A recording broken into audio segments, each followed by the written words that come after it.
Hello friends, class 12th biology chapter human reproduction के इस video lecture में आज हम बात करेंगे सीमेन के बारे में। तो सीमेन क्या है? तो हम कह सकते हैं कि सीमेन एक सिक्रेशन है ना, कलेक्शन ऑफ सिक्रेशन है। इसको हम कलेक्शन ऑफ सिक्रेशन बोलते हैं, जो पेनिस से निकल रहा है ना रिप्रोडक्शन के टाइम पर, है ना। पेनिस से निकलने वाला एक सिक्रेशन है।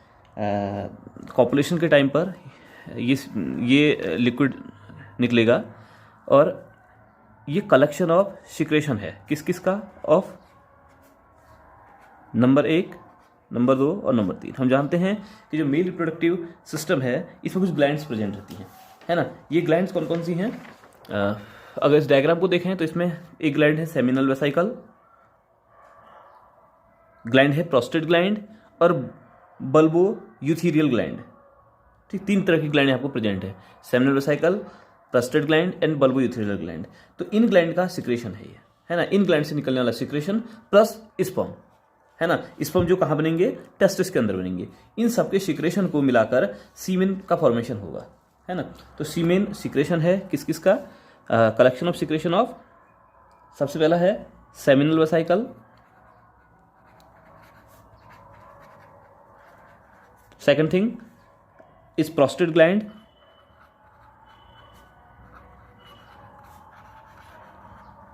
और तीसरा कॉपर्स ग्लैंड, जिसको हम बल्बो यूथीरियल ग्लैंड भी बोलते हैं। तो इन ग्लैंड का सिक्रेशन और प्लस जो इसमें चौथी चीज है दैट इज स्पर्म, है ना। सीमेन की बात करें तो सीमेन में केवल स्पर्म का जो काउंट होगा वो केवल 10% स्पर्म रहेंगे। सीमेन में स्पर्म परसेंटेज टेल के बेस पर देखें तो 10% स्पर्म सीमेन में प्रेजेंट रहेंगे। इसके अलावा सीमेन में जो सबसे ज़्यादा जो पोर्शन है वो लिक्विड है कहाँ से निकलने वाला? सेमिनल वेसिकल से निकलने वाला। लगभग 60% जो पोर्शन है वो सेमिनल वेसिकल से निकलने वाला लिक्विड है सीमेन में। दूसरा प्रोस्टेट ग्लैंड से निकलने वाला लिक्विड की जो अमाउंट है दैट इज 25%, और लगभग 5% कॉपर्स ग्लैंड से निकलने वाला लिक्विड होगा, है ना। और ध्यान रखेंगे कि सीमेन में केवल 10% स्पर्म है ना। अब जो सेमिनल वेसिकल हैं ये पेयर्ड ग्लैंड होती है ना, सैक लाइक स्ट्रक्चर है ना। और कहाँ बेस पर प्रेजेंट रहेंगी? किसके? ब्लैडर के बेस पर ही ग्लैंड प्रेजेंट रहती है। कल हम डायग्राम में इसको डिस्कस कर चुके हैं। अब ये जो सेमिनल वेसिकल जिस लिक्विड को सिक्रेट करेगी इसमें फ्रक्टोज प्रेजेंट रहेगा, है ना। जो सेमिनल वेसिकल का जो लिक्विड है इसमें फ्रक्टोज प्रेजेंट रहेगा which provide energy to the sperm, जो स्पर्म्स को एनर्जी प्रोवाइड करेगा, है ना। फ्रक्टोज के अलावा इसमें एक चीज और प्रेजेंट है जिसको हम कहते हैं प्रोस्टाग्लैंडिन्स।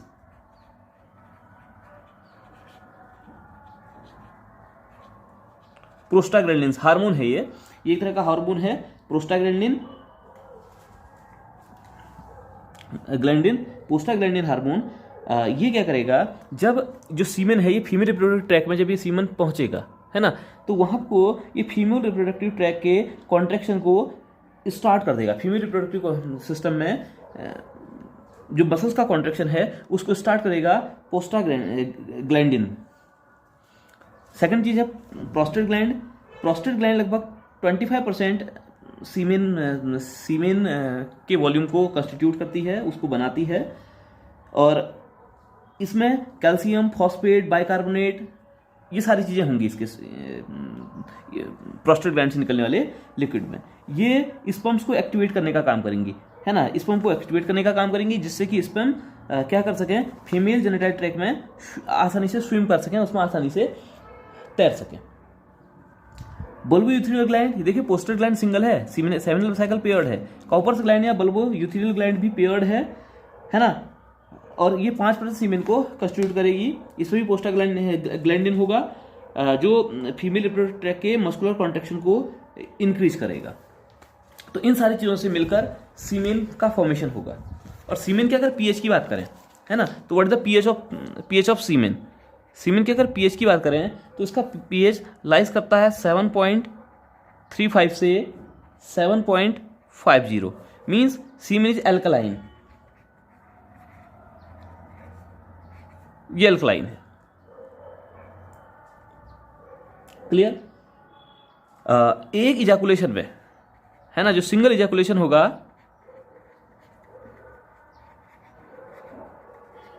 लगभग 300 मिलियन स्पर्म प्रेजेंट रहेंगे। इस सिंगल इजैकुलेशन में लगभग 300 मिलियन स्पर्म्स प्रेजेंट रहते हैं।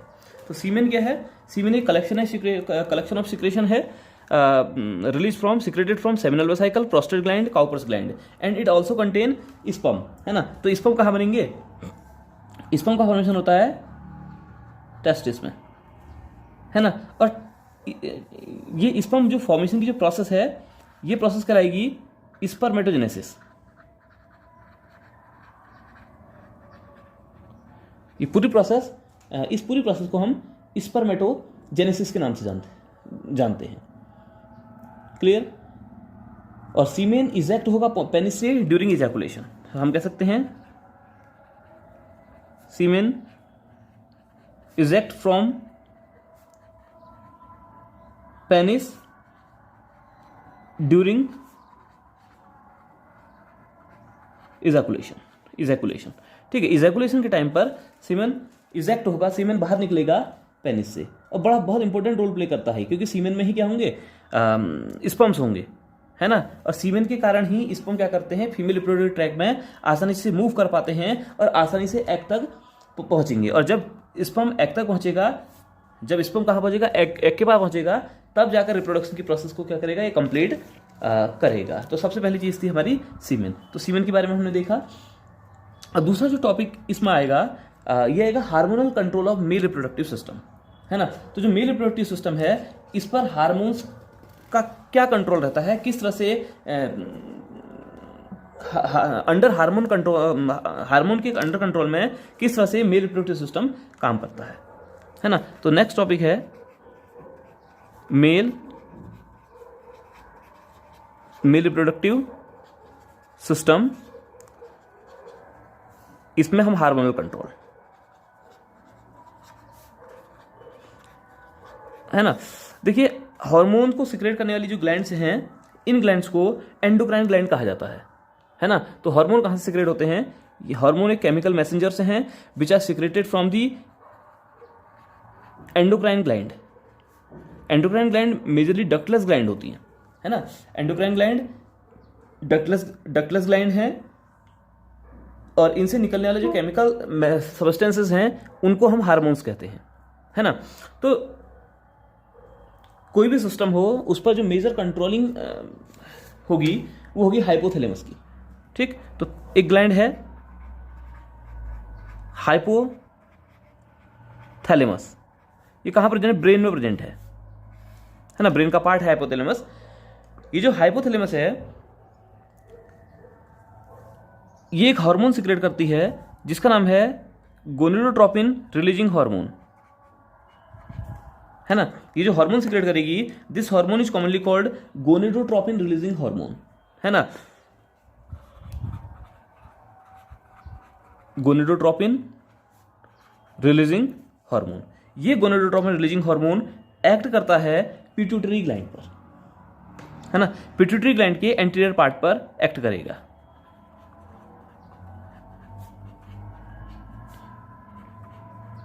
है ना। तो पिट्यूटरी ग्लैंड के एंटीरियर पार्ट पर ये एक्ट करेगा।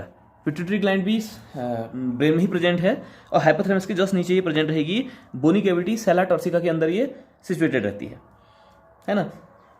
कई सारे हार्मोन्स को सिक्रेट करती है, और गोनेडोट्रोपिन रिलीजिंग हार्मोन के रिस्पॉन्स में जो एंटीरियर पिट्यूटरी है, ये भी हार्मोन को सिक्रेट करेगी, है ना।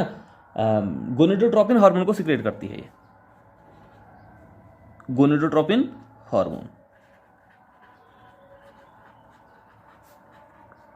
गोनेडोट्रोपिन हार्मोन, और हमारी बॉडी में 2 गोनेडोट्रोपिन हार्मोन है।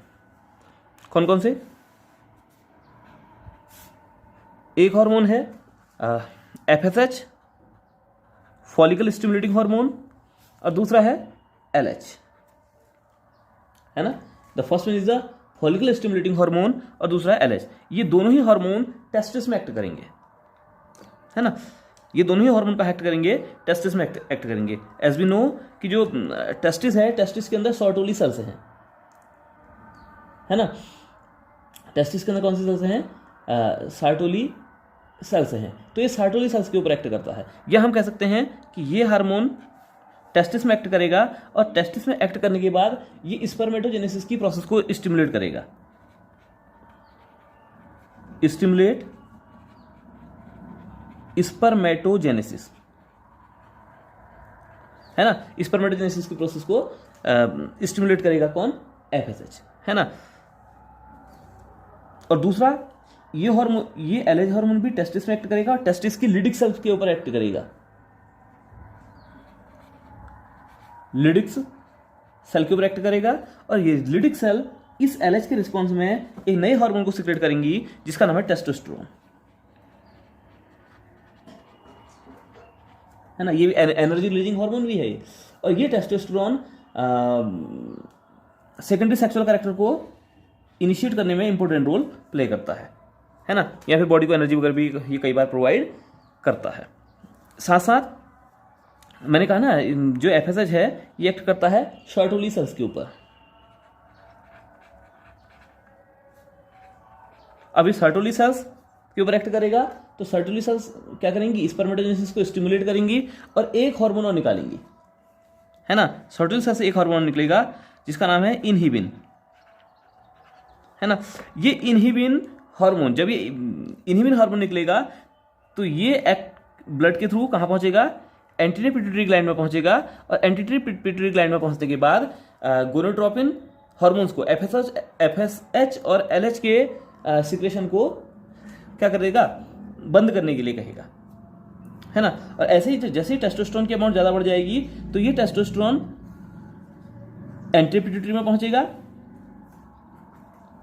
है ना, और LH वगैरह के सिक्रेशन को बंद करने के लिए कहेगा।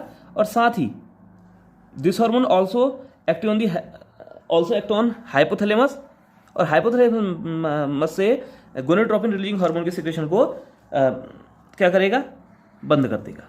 इसको नेगेटिव फीडबैक इफेक्ट कहते हैं, ठीक है। तो इस तरह से जो हमारा रिप्रोडक्टिव सिस्टम है वो वर्क करता है, एक्ट करता है।